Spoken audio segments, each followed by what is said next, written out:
하나님 말씀 보겠습니다. 하나님 말씀 창세기 36장 9절부터 14절까지.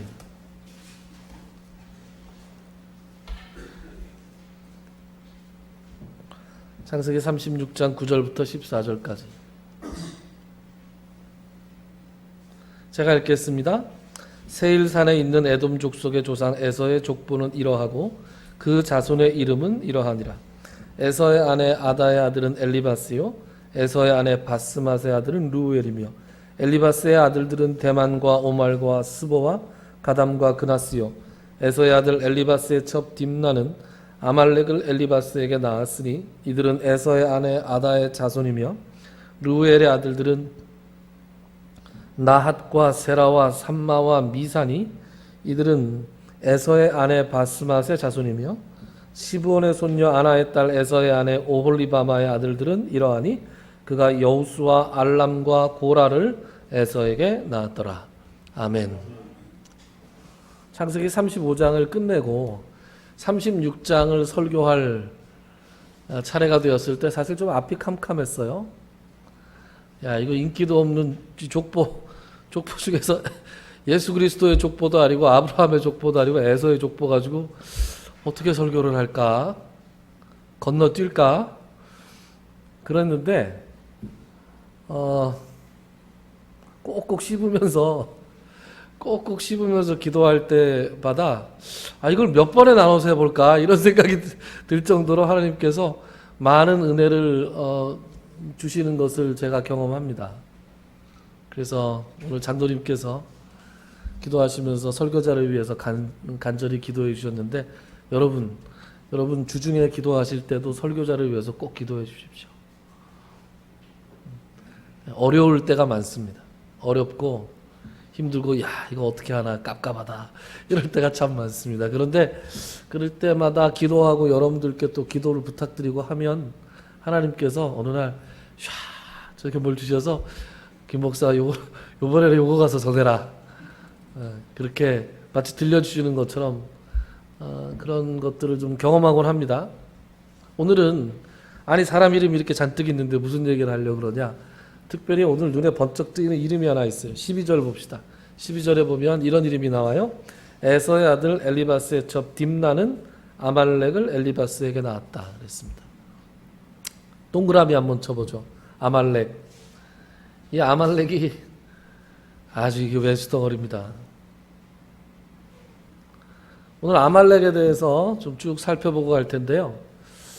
다는 못 살펴볼 것 같고 절반 정도 살펴보고 나머지는 다음 시간에 할지 아니면 아주 이 다음에 할지 그거는 아직 마음에 정하지 못했습니다. 어쨌든 아말렉을 좀 살펴볼 텐데, 성경을 통독을 좀 많이 하신 분이면 오늘 전해드리는 말씀이 성경의 맥을 잡는데 좀 도움이 되지 않을까, 그런 기대를 해봅니다. 여러분, 아말렉이 누구예요? 에서의 아들 엘리바스의 첫 딥나가 낳은 아들입니다. 그러니까 에서한테는 손주가 되는 거죠. 손자. 에서의 손자고, 여러분, 아내의 이름은, 부인의 이름은 기록이 돼도 이 첩의 이름을 기록하는 경우는 정말 없습니다. 에서의 족보에서 에서의 아내 3명만 거론되어 있고 그 밑에 나오는 자손들은 여자 이름이 나오질 않아요. 그런데 딱 한 명 기록되어 있습니다. 이게 누구예요? 딥나예요. 딥나는 나중에 21절쯤 보면은 호리 족속이라고 있는데, 이 호리 족속이 원래 세일산의 원주민이었어요. 원주민 호리 족속을 에서가 가서 물리치고 거기에 자리를 잡는데, 이제 그 호리 족속의 족장의 딸이 딥나인데, 그러니까 일종의 다른 종족 간의 이 혼합 결혼을 한 거죠. 그것을 어쨌든 그 엘리바스의 정식 부인이 아니라 성경에는 첩이다 이렇게 표현이 되어 있습니다. 그럼에도 불구하고 딥나라고 그 사람의 그 여자의 이름이 기록되어 있는 것은 바로 아말렉을 설명하기 위해서입니다. 아말렉이 왜 특별히 등장해야 하느냐? 이 아말렉이 사고를 크게 쳤기 때문입니다. 아말렉이 어디서 사고를 쳤냐? 출애굽기 17장에 보면 사고 치는 장면이 나옵니다. 출애굽기 17장을 우리가 한번 찾아보겠습니다. 출애굽기는 창세기 다음에 나와요. 창세기 바로 다음이니까 찾기가 쉽습니다. 17장을 찾으신 분이 계시면 페이지를 좀 말씀해 주시죠. 108페이지예요. 108페이지.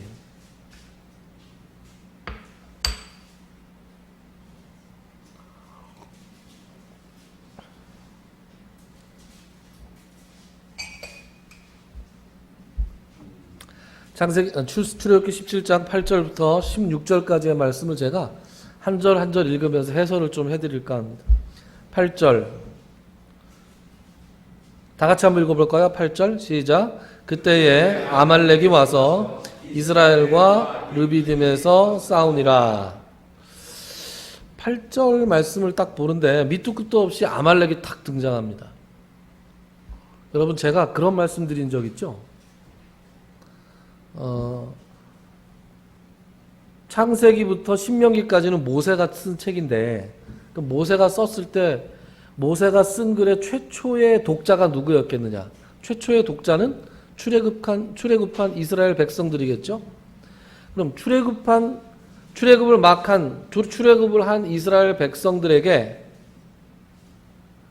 이 사건은 잊을 수 없는 사건이에요. 아말렉이 르비딤에서 갑자기 자기들을 쳐서 싸우게 된 이 사건.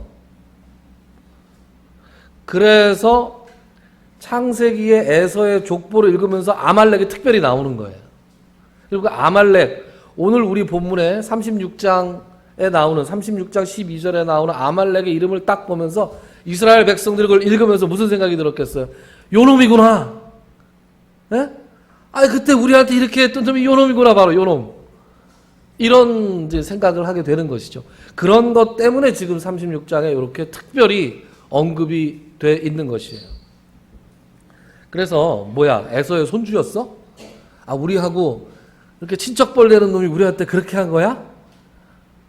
라고 이스라엘 백성들이 아마 바로 이렇게 그 반응이 오지 않았을까. 여러분, 그때의 아말렉이 왔다 할 때 그때가 언제냐? 출애굽기 16장, 그 한 장 앞설 때 보면 시간적 배경이 언제냐면 16장에서 뭐 고기를 먹고 싶다 해서 매출하게 내려주시고 막 이런 거예요. 그러니까 그때로부터 16장부터 17장까지가 얼마 지나지 않았는데 16장의 시간적인 배경이 애굽을 나온 지 2달하고 보름 됐을 때예요. 2달 보름. 그러니까 75일? 그러니까 지금은 한 석 달? 그 정도 된 거죠. 오래된 겁니까? 얼마 안 된 겁니까? 얼마 안 된 겁니다. 홍해를 건너와서 매출하게 고기 타령을 하고 그런 다음에 17장 1절부터 7절까지는 물 타령하고 그래서 모세가 반석을 쳐서 물을 낸 게 17장 1절부터 7절까지의 사건이에요. 그 사건 직후에 아말렉이 지금 이스라엘을 공격한 겁니다. 그러니까 이스라엘이 애굽에서 나와서 가장 먼저 싸움을 할 수밖에 없었던 그 사고를 친 게 아말렉이다. 요 직전까지 불과 석 달 전에는 이스라엘 백성들의 신분이 뭐였습니까? 노예였죠. 몇백 년 동안 노예 생활을 했어요. 여러분, 노예들에게 무기를 줍니까? 절대 무기를 주지 않죠. 혹시 그 무기가 주인들에게 돌아올까봐 무슨 군사교육이나 뭐 무기나 주인을 위협할 만한 그 어떤 것도 주지 않습니다. 그런 상태에서 아무리 많은 사람이 한꺼번에 애굽에서 나왔다 하더라도 그 사람들 전부 다 오합지졸이에요. 군대가 아니었어요. 그러니까 이스라엘은 전혀 지금 싸울 준비가 돼 있는 그 백성들이 아닙니다. 장정이 60만이 있었지만 60만 장정 아무것도 아니죠. 왜 아말렉이 이스라엘을 공격했느냐에 대해서 성경은 아무것도 이야기하고 있지 않습니다. 그런데 여러분, 요세푸스라는 사람 들어보신 적이 있습니까? 요세푸스, 유대인 출신의 역사학자인데 유대 고대사, 고대 유대사 이런 걸 써서 유명한 사람입니다. 이 요세푸스에 의하면 요세푸스는 이 대목에서 이렇게 얘기해요. 아말렉이 당시에 광야를 돌아다니면 상당히 호전적인 약탈 민족이었는데 이스라엘이 나중에 자리를 잡고 자기들을 위협할까봐 미리 이스라엘을 공격했다. 뭐 이렇게 얘기하고 있어요. 뭐 그럴듯한 설명 아니겠습니까? 애굽에서 나올 때 홍해가 갈라지고 애굽에 어떤 일이 일어났다는 것이 가나안 땅에 이미 다 알려져 있지 않았겠습니까? 그러니까 상당히 위협적인 존재로 봤을 거예요. 그런데 9절부터 보면 이제 이런 말씀이 나와요. 9절부터 13절까지를 누가 좀 읽어주시면 좋겠는데 9절부터 13절 우리 네네 아까 8절 읽고 그 밑에 9절 출애굽기 17장 아까 몇 페이지라 그랬죠? 108페이지. 네, 108페이지 17장 9절부터 13절까지를 우리 이근섭 장로님께서 읽어주시겠습니다. 모세가 여호수아에게 이르되 우리를 위하여 사람들을 택하여 나가서 아말렉과 싸우라. 내일 내가 하나님의 지팡이를 손에 잡고 산 꼭대기에 서리라. 여호수아가 모세의 말대로 행하여 아말렉과 싸우고 모세와 아론과 홀은 산 꼭대기에 올라가서 모세가 손을 들면 이스라엘이 이기고 손을 내리면 아말렉이 이기더니 모세의 팔이 피곤함에 그들이 돌을 가져다가 모세의 아래에 놓아 그가 그 위에 앉게 하고 아론과 홀이 한 사람은 이쪽에서 한 사람은 저쪽에서 모세의 손을 붙들어 올렸더니 그 손이 해가 지도록 내려오지 아니하니라. 한 절 더요? 여호수아가 칼날로 아말렉과 그 백성을 쳐서 무찌르니라. 아멘. 그래서 하나님께서 모세에게 명령하셔요. 그래서 모세가 여호수아에게 네가 장정들을 모아서 사람들을 택해서 나가서 싸워라. 여호수아가 처음 이제 성경에 등장합니다. 여호수아가 이때는 행동대장이었고요. 나중에 군대장관이었고요. 그 다음에 모세의 수행비서가 됐다가 나중에는 어떻게 됩니까? 모세가 죽고 난 다음에 여호수아가 이스라엘의 지도자가 되잖아요. 그래서 가나안 정복 전쟁을 수행한 사람이 바로 누구예요? 여호수아죠. 그 여호수아가 최초로 등장해서 지금 아말렉과 싸웁니다. 그런데 여러분 여호수아의 마음이 어땠을까요? 아니 싸워본 경험이 있어야죠. 군대를 아무도 안 갔다 왔어요. 전부 면제들이야. 전부 면제들인데 상대방은 지금 정규군이에요. 이 총 한 번 안 쏘본, 칼 한 번 안 잡아본 이 백성들을 끌고 나가서 싸우라고 하니 하나님의 명령이니 싸우긴 싸워야 되겠는데 걱정이 태산 같았을 거예요. 인간적으로 볼 때 이게 도저히 싸움 거리가 될 게 아니었습니다. 그래서 그 불안해하고 아마 여호수아가 네? 저요? 저 말입니까? 뭐 이렇게 대답했을 것 같아요. 제가 가더라고요. 눈동자가 이렇게 흔들리는 걸 보고 모세가 그렇게 얘기합니다. 모세가 이제 안심을 시켜줘야죠. 모세는 가만히 있는 게 아니라 어떻게 한다고요? 내일 내가 하나님의 지팡이를 손에 잡고 산 꼭대기에 설 것이다. 너만 나가는 게 아니다. 내가 산 꼭대기에 하나님의 지팡이를 들고 갈 거다. 이 하나님의 지팡이 어떤 지팡이입니까? 그 애굽의 바로 앞에 갈 때 그 들고 갔던 그 지팡이예요. 하나님께서 직접 바로 앞에서 지팡이를 던지니 뱀이 됐다가 다시 잡으니까 지팡이가 되고 그런 신기한 마술 또 부렸고 그 이후로 이 능력의 지팡이로 모든 이적들을 다 행했습니다. 결정적인 이적이 뭐였어요? 모세가 지팡이를 탁 내미니까 어떻게 됐어요? 홍해가 갈라졌죠. 그 지팡이예요. 하나님의 능력과 하나님의 함께하심과 하나님의 인도하심을 상징하는 그 지팡이를 들고 가겠다. 혼자 보내지 않겠다. 그래서 여호수아가 사람들을 택해서 아말렉과 싸우러 나갑니다. 그러니까 지금 이 싸움은 인간적으로 볼 때는 전혀 이길 수 없는 싸움이었지만 누구의 능력으로 이기는 거예요? 하나님의 능력으로 이기는 겁니다. 그 상징이 굉장히 재밌게 나옵니다.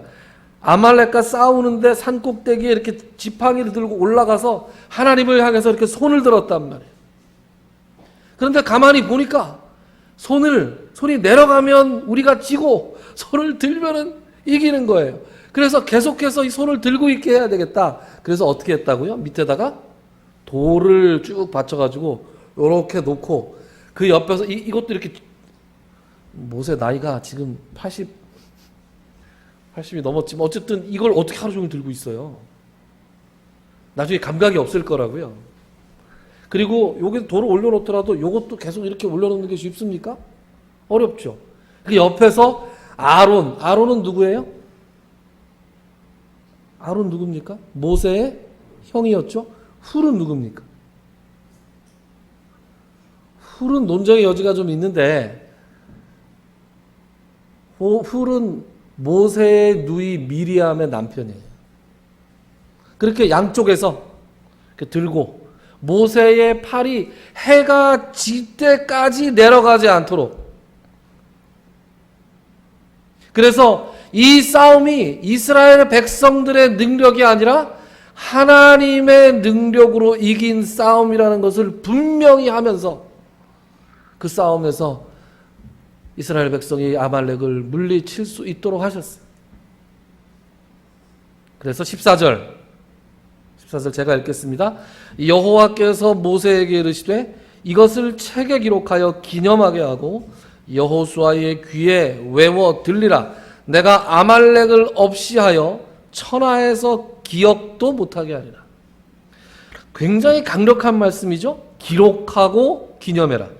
외워 들리라. 절대 잊지 마라. 천하에서 그 이름을 기억도 못하게 하겠다. 15절 모세가 제단을 쌓고 그 이름을 여호와 니시라고 하고, 여러분 여호와의 니시가 무슨 뜻이에요? 여호와는 나의 깃발, 이런 뜻입니다. 여러분 깃발이 뭐예요?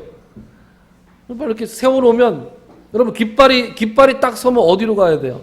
깃발 아래로 가야죠. 깃발 아래로 뭉쳐야죠. 깃발 여기 섰는데 저기 가면 안 되겠죠. 그러니까 하나님의 깃발, 하나님이 우리의 깃발이 되신다는 것은 하나님이 우리와 함께 하신다는 것이고, 하나님께서 우리를 인도하신다는 것이고, 하나님의 능력이 우리와 함께 하신다는 의미죠. 여러분, 막간에 중간쯤에 여러분들에게 축복합니다. 어떻게 해요? 하나님의 깃발 아래 늘 모여 살 수 있는 여러분들이 되시기를 주님의 이름으로 축원합니다. 그리고 16절 이르되, 모세가 뭐라 그래요? 여호와께서 맹세하시기를 여호와가 아말렉과 더불어 대대로 싸우리라 하였더라. 여러분, 이 정도로 강력한 하나님의 말씀이 또 있었을까 싶습니다. 하나님이 맹세하세요. 아말렉과 더불어 대대로 싸우겠다. 한편으로 이런 생각이 들 수도 있어요. 아니, 뭘 이렇게 세게 얘기하시나? 이스라엘이 전투를 벌인 족속이 한둘이 아닌데 왜 아말렉을 콕 집어서 이렇게 아말렉만 이렇게 세게 이야기하시나? 14절에 천하에서 기억도 못하게 하리라 하시더니 이번에는 대대로 싸운다 그러신다. 한편으로는 이렇게 생각할 수도 있어요. 아니, 그냥 지금 끝장을 내주도 뭘 또 대대로 싸우시나? 지금 끝장내실 수도 있잖아요. 대대로 싸우시겠다고 얘기합니다. 이런 여러 가지 의문들, 한 두 가지 정도의 의문이 신명기에 가면 조금 더 명확하게 해결될 수 있습니다. 여러분, 신명기를 한번 찾아보시죠. 신명기 25장입니다. 신명기는 창세기, 출애굽기, 레위기, 민수기, 신명기 5번째입니다. 신명기 25장 찾으신 분들은 페이지를 좀 말씀해 주십시오. 299요? 299페이지. 구약성경 299페이지. 신명기 25장. 여러분, 신명기는 어떤 책이에요? 신명기는 모세가 지난 날들을 쭉 회고하는 거예요. 그러니까 신명기 말씀에는, 신명기에 등장하는 사건은 출애굽기, 레위기, 민수기에 나오는 사건들이 반복되는 것도 많습니다.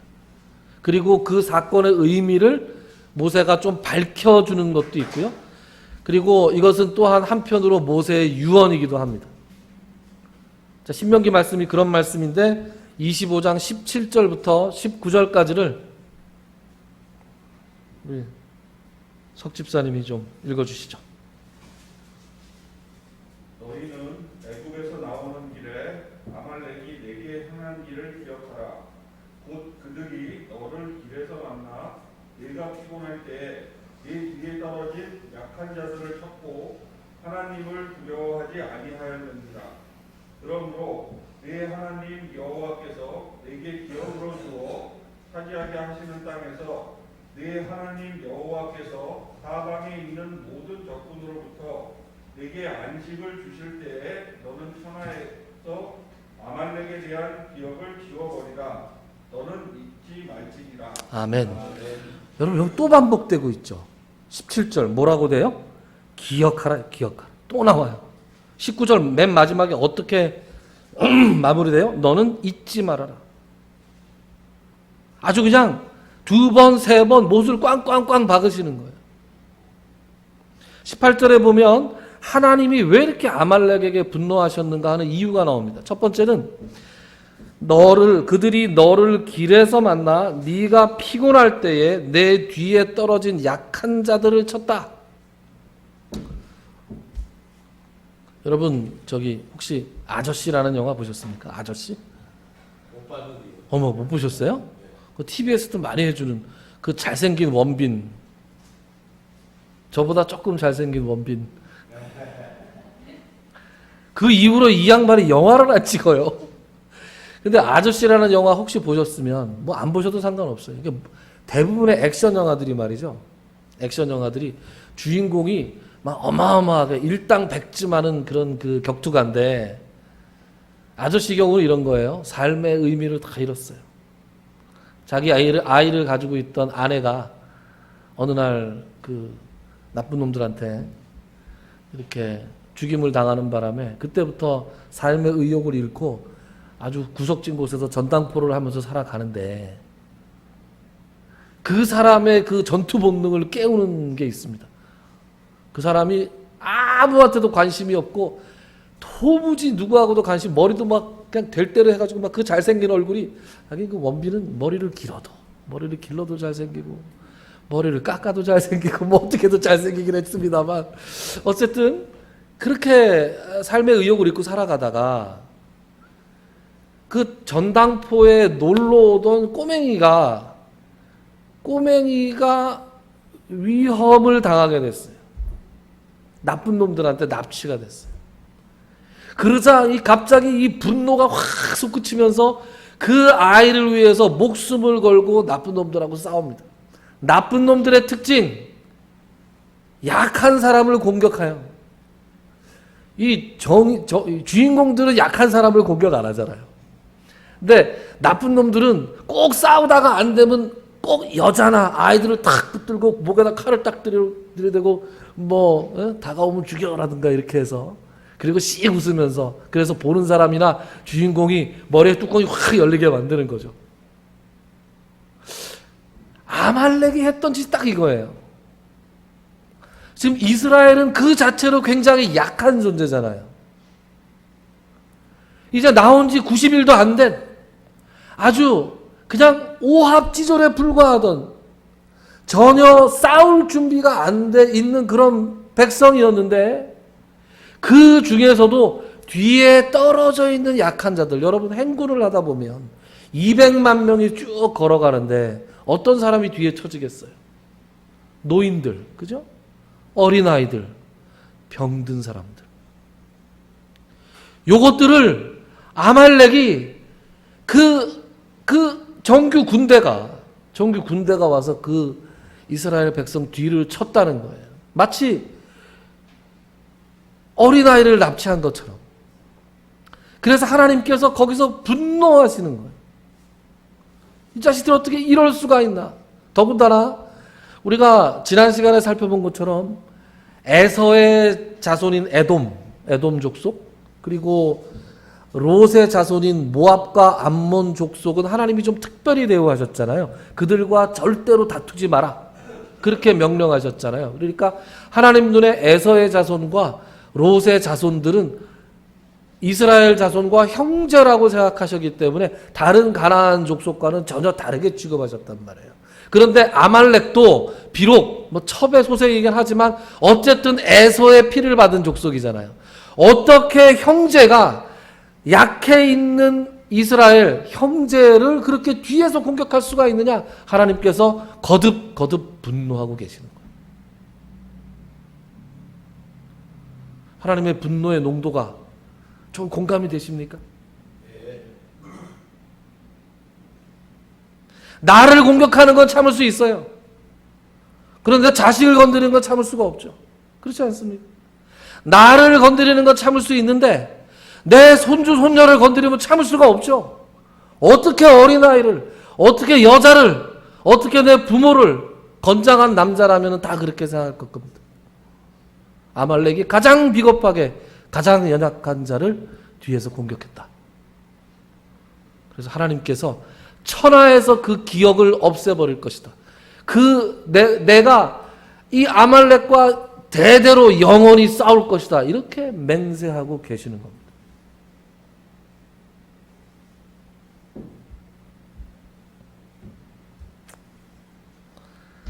그래서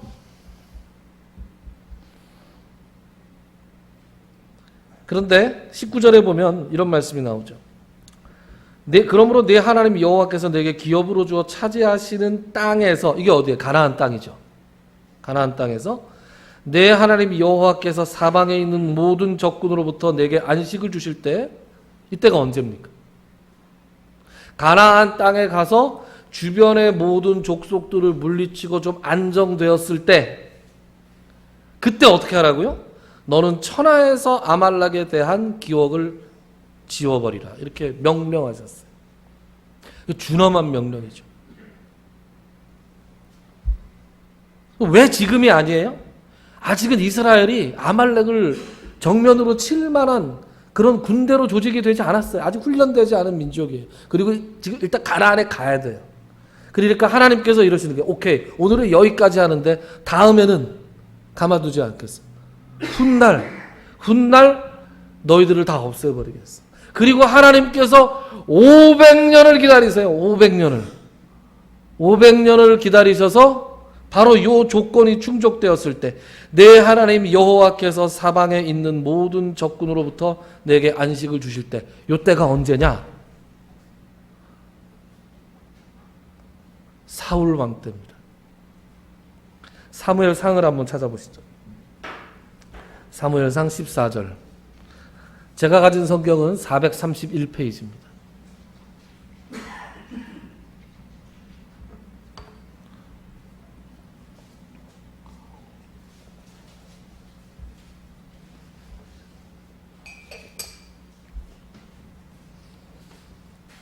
(400년에서 500년) 사이에요.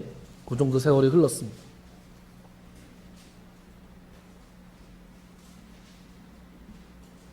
사무엘상 14장 47절부터 48절 찾으셨나요? 구약성경 431페이지.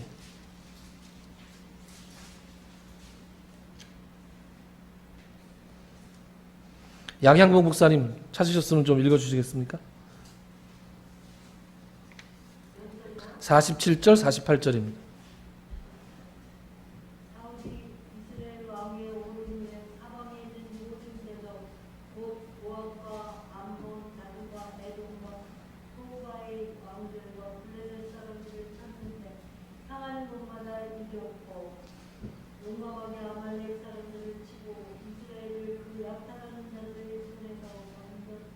아멘. 사울이 처음 왕이 된 다음에 하나님께서 이렇게 계속해서 연전연승하게 하셨어요. 그래서 주변에 있는 족속들을 다 제압하게 하셨다고요. 이게 언제예요?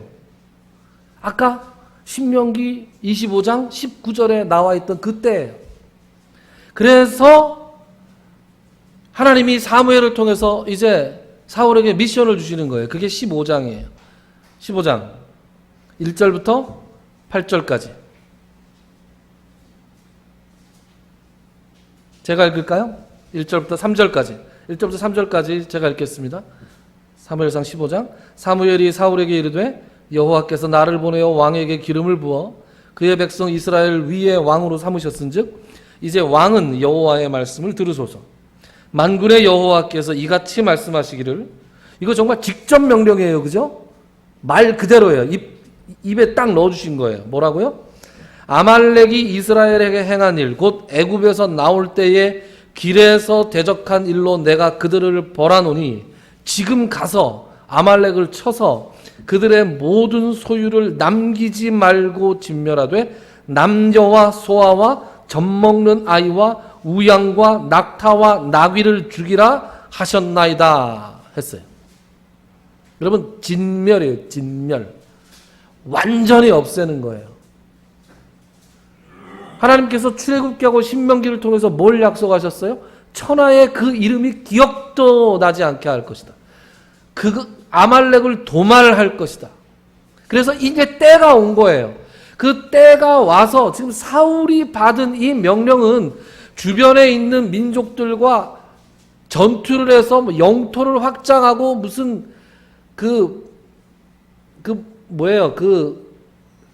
가축과 장신구 이런 것들을 노획해 오는 그런 전쟁이 아니에요. 이건 지금 하나님께서 500년 전에 맹세하고 선언하신 그 약속을 이루는 그 도구로 사울이 지금 선발돼서 간 거예요. 그러면 어떻게 해야 돼요? 토달지 말고 그대로 해야 되는 거예요. 그리고 가끔 그럴 때 있어요. 하나님께서 왜 이렇게 잔인하게 명령을 하시나? 왜 이렇게 잔인한, 그런 게 아니에요.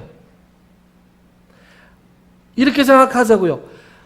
믿음이라는 것은 나의 가치 기준과 나의 판단 기준을 가지고 하나님을 판단하는 게 아니고, 하나님이 그렇게 판단하셨으면 하나님이 그렇게 판단하실 만한 이유가 있는 거다라고 믿는 게 이게 믿음이에요.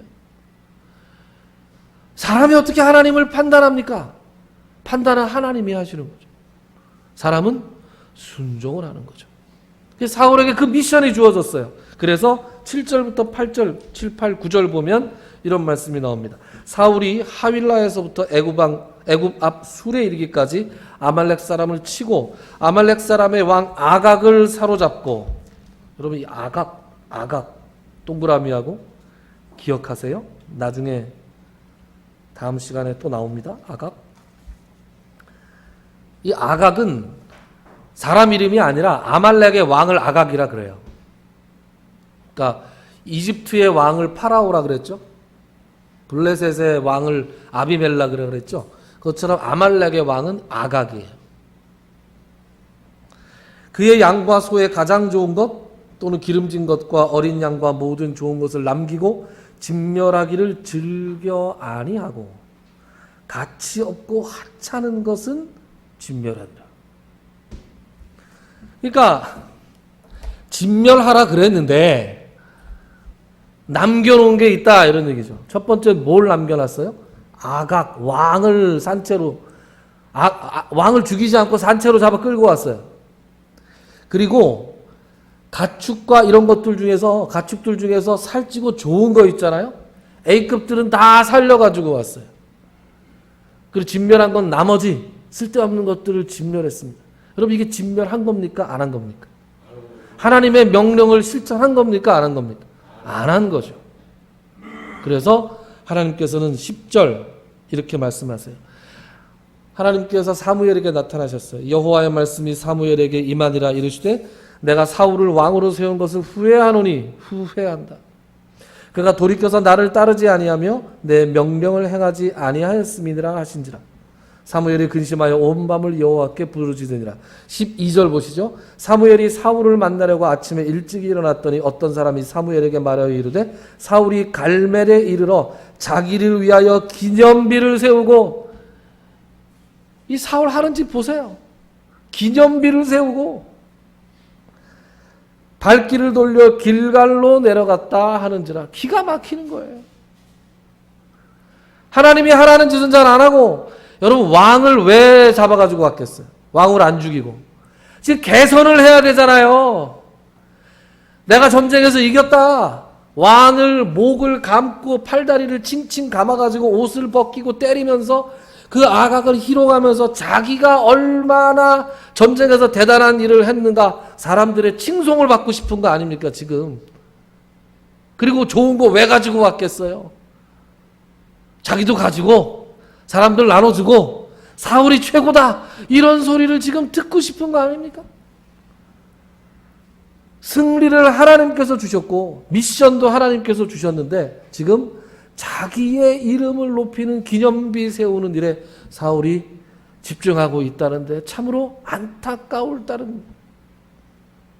그래서 하나님은 사무엘을 통해서 말씀하셨죠. 내가 사울을 왕으로 삼은 것을 후회하노라.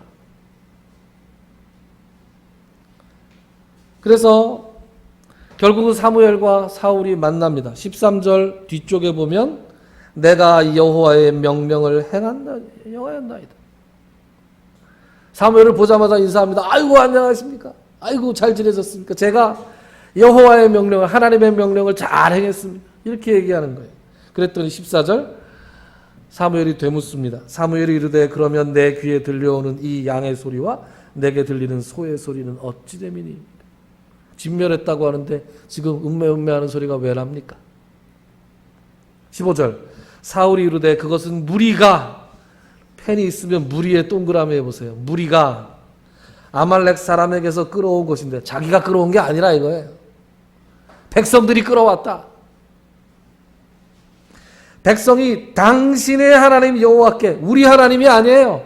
당신의 하나님이래요. 이 말하는 거 보세요. 사울 속에 지금 하나님이 계십니까? 안 계십니까? 계시지 않습니다. 하나님이 여호와께 제사하려 하여 양들과 소들 중에서 가장 좋은 것은 남김이요 그 외의 것은 우리가 진멸하였나이다 하는지라. 그래서 쭉 넘어가면 그 유명한 말씀이 나오는 거죠. 22절 우리 같이 한번 읽어볼까요? 유명한 말씀 시작. 사무엘이 이르되 여호와께서 번제와 다른 제사를 그의 목소리를 청종하는 것을 좋아하심같이 좋아하시겠나이까. 순종이 제사보다 낫고 듣는 것이 숫 양의 기름보다 나으니. 그 유명한 말씀 뭐예요? 순종이 제사보다 낫다라는 말씀이 바로 여기에 나오는 거예요. 누가 너보고 제사 드리라 그랬냐? 누가 살찐 거 잡아오라 그랬냐? 진멸하라 그러지 않았느냐? 그래서 23절에 청천벽력 같은 소리를 사울이 듣습니다. 이는 거역하는 것은 점치는 죄와 같고 완고한 것은 사신 우상에게 절하는 죄와 같음이라. 왕이 여호와의 말씀을 버렸으므로 여호와께서 왕을 버려 왕이 되지 못하게 하셨나이다. 사울은 말이죠 42년 동안 왕으로 다스렸어요. 그러니까 지금 이 사건이 있고 나서도 수십 년을 왕 위에 있었습니다. 그러나 하나님이 버린 왕이었어요. 끔찍하지 않습니까? 하나님이 버리고 백성들이 버리고 늘 버림받아서 언제 내가 이 자리에서 쫓겨날까 전전긍긍하며 두려워하는 이 왕의 모습. 차라리 이때 그냥 왕 확 죽어버렸으면 오히려 더 나았을지도 몰라요. 이 이후에도 다윗에게 하나님이 왕권을 넘기신 것을 알고 전전긍긍하며 하루도 제대로 발 뻗고 자지 못하고 살아도 살아있는 것 같지 않는, 왕이어도 왕 같지 않은 그런 세월을 보내게 됩니다. 사무엘이 그렇게 말을 해놓고 15장 제일 마지막 절 35절에 보면 사무엘이 죽는 날까지 사울을 다시 가서 보지 않았다. 하나님과 하나님의 사람으로부터 버림받는. 근데 이게 다 모든 게 뭐 때문이다? 아말렉과의 관계 때문에 그렇게 됐다. 여러분, 사무엘상과 창세기 출애굽기는 500여 년의 세월이 있어요. 그런데 쓴 사람도 달라요. 기록한 사람도 다르고 500년, 500년이면 얼마나 오래된 세월입니까? 인간의 관점에서 볼 때 500년 어마어마한 거예요. 조선시대 초예요. 500년 전. 그때 기록했던 말씀이 500년 후에 기록되는 말씀과 이렇게 꽉 맞물려서, 그죠? 확 맞물려서 이렇게 돌아가는 것을 보면서 여러분은 어떤 생각 드십니까? 저는 하나님의 신실하심이 느껴집니다.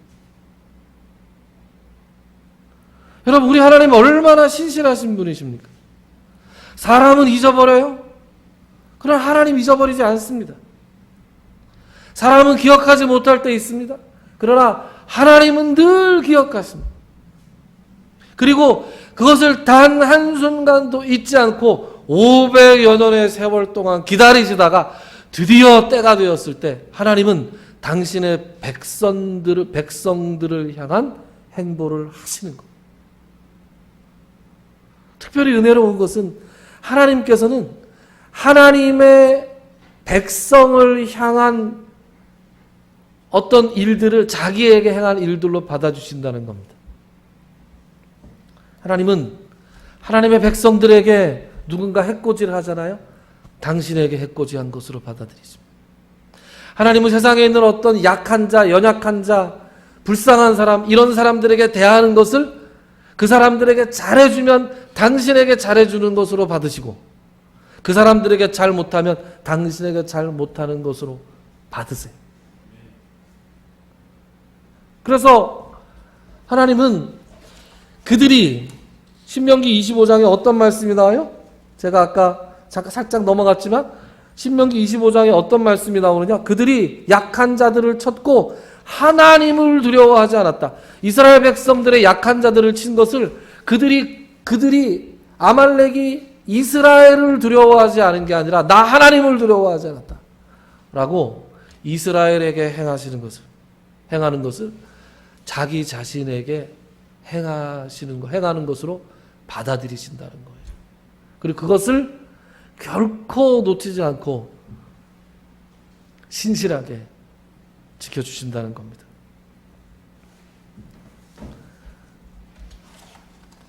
성경 말씀을 너무 많이 찾아봐서 머리가 좀 복잡하세요?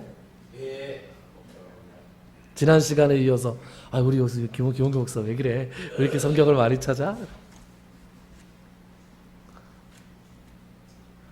성경을 많이 찾고 하나님 말씀에 정통해야 우리가 하나님 말씀 뜻대로 살 수 있는 거예요. 사울이 왜 실수를 했겠어요? 아말렉에 대한 이 하나님의 집요하신 그 분노를 사울이 조금이라도 알고 있었다면, 그죠? 그랬다면 사울이 감히 이런 짓 범할 수 있었겠어요? 하나님의 말씀을 가까이 하시고 하나님의 말씀에 은혜를 받으시고 하나님 말씀에 순종할 수 있는 여러분들이 되시기를 바랍니다. 신실하신 하나님께서 우리를 지켜주시고 우리를 하나님의 깃발 아래 모아주시고 그리고 아말렉을 벌했던 것처럼 이스라엘을 보호하셨던 것처럼 우리를 언제까지나 지켜주시고 보호해 주실 것입니다. 기도합시다. 하나님, 아말렉과 더불어 대대로 싸우리라 맹세하시고 잊지 않으시고 그것을 실행에 옮기시는 하나님을 보면서 두려운 마음과 더불어 신실하신 하나님을 느끼게 하심을 참으로 감사합니다. 그렇습니다. 주님, 우리는 잊어버리지만 하나님께서 잊지 않으시고 우리를 기억하지 못할지라도 하나님은 기억하신다는 사실을 우리가 다시 한번 확인하게 하시니 참으로 감사합니다.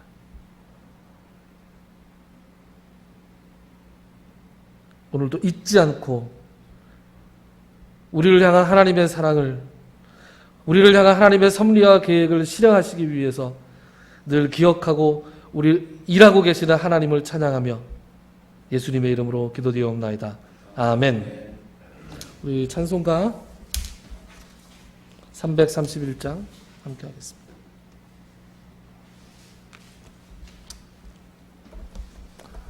(331장을) 생소한 분이 계시나 1절과 3절 두 절만 하겠습니다.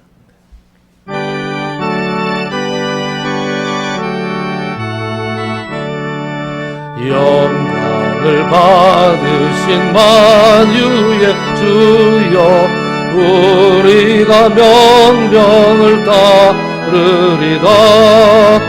베푸신 은혜를 감사히 알고 진실한 마음으로 섬기겠네. 구주의 은혜 주시는 대로 영원히 받들어 섬기겠네. 찬송하겠네. 찬송하겠네. 생명을 주시는 구주로다. 예수를 믿고서 늘 사랑하여 참 깊은 마음으로 섬기리다. 온 마음을 드리고 늘 순종하며 우주를 영원히 섬기겠네. 우주의 은혜 주시는 대로 영원히 받들어서 이겠네. 찬송하겠네. 찬송하겠네. 생명을 주시는 구주로다.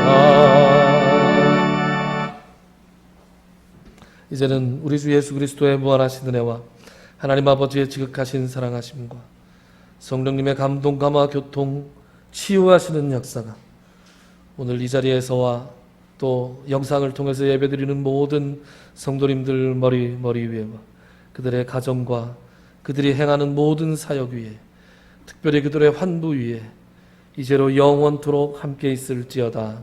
아멘.